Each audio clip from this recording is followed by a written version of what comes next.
ইরানের সাথে যুদ্ধবিরতির পর বিস্ফোরক এক তথ্য এসেছে সামনে। আল জাজিরা বলছে, যুদ্ধের মাঝেই অস্ত্র ভাণ্ডার খালি হয়ে এসেছিল ইসরায়েলের। পরাশক্তি ইরানের সাথে লড়তে গুরুত্বপূর্ণ অনেক অস্ত্রই ফুরিয়ে এসেছিল নেতানিয়াহুর বাহিনীর। ভঙ্গুর হয়ে গেছে দেশটির সবচেয়ে গুরুত্বপূর্ণ আকাশ প্রতিরক্ষা ব্যবস্থাও। শেষ হয়ে এসেছে ইন্টারসেপ্টর মিসাইলও। যুদ্ধের শেষ দিকে ইসরায়েল জুড়ে যেন তাণ্ডব চালিয়েছে ইরানের মিসাইল। ধ্বংস তো দূর, সেগুলো শনাক্তও করতে পারেনি ইসরায়েল। আর এমন পরিস্থিতিই বলছে কেন মরিয়া হয়ে যুদ্ধ বন্ধ করেছেন নেতানিয়াহু আর ট্রাম্প। গেল সপ্তাহে ইরানের মিসাইলের আঘাতে লণ্ডভণ্ড হয়ে যায় ইসরায়েলের প্রধান বাণিজ্য নগরী হাইফা। কোনো সাইরেনের শব্দও পাওয়া যায়নি সেই হামলার আগে।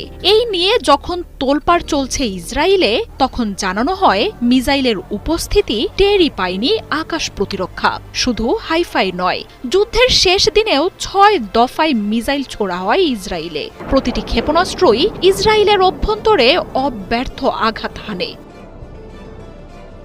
এমনকি বীরশেবা, হাইফা, জেরুজালেম বা তেল আবিবে সামরিক ঘাঁটিগুলোতে বারবার হামলা চালিয়েছে ইরান। যুদ্ধের কয়েকদিন পরই ইসরায়েলের আকাশ সম্পূর্ণ দখলে নেয়ার ঘোষণা দেয় আইআরজিসি। আর এর নেপথ্যে ইসরায়েলের বহুল আলোচিত আকাশ প্রতিরক্ষার ব্যর্থতা। ইরানের হামলার সামনে অকার্যকরী হয়ে পড়ে আয়রন ডোম, অ্যারো, ডেভিড স্লিংয়ের মতো মহাশক্তিধর এবং স্পর্শকাতর আকাশ প্রতিরক্ষা।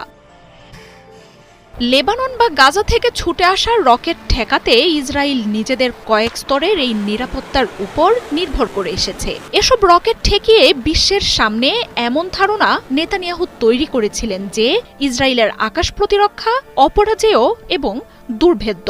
কিন্তু ইরানের স্বল্প শক্তির কয়েক দফা মিসাইল হামলাতেই প্রথম দিকেই ভেঙে পড়ে কয়েক স্তরে ঢেকে রাখা এসব নিরাপত্তা।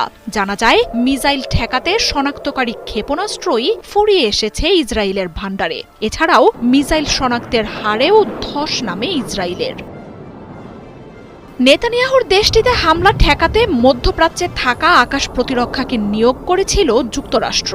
আয়রন ডোম, অ্যারো, ডেভিড স্লিংয়ের পাশে সক্রিয় ছিল থার্ড আর প্যাট্রিয়টও।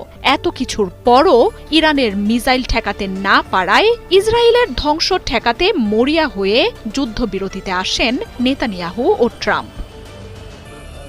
ইসরায়েলের প্রতিরক্ষায় প্রতি বছর শত শত বিলিয়ন ডলারের সহায়তা পাঠায় যুক্তরাষ্ট্র।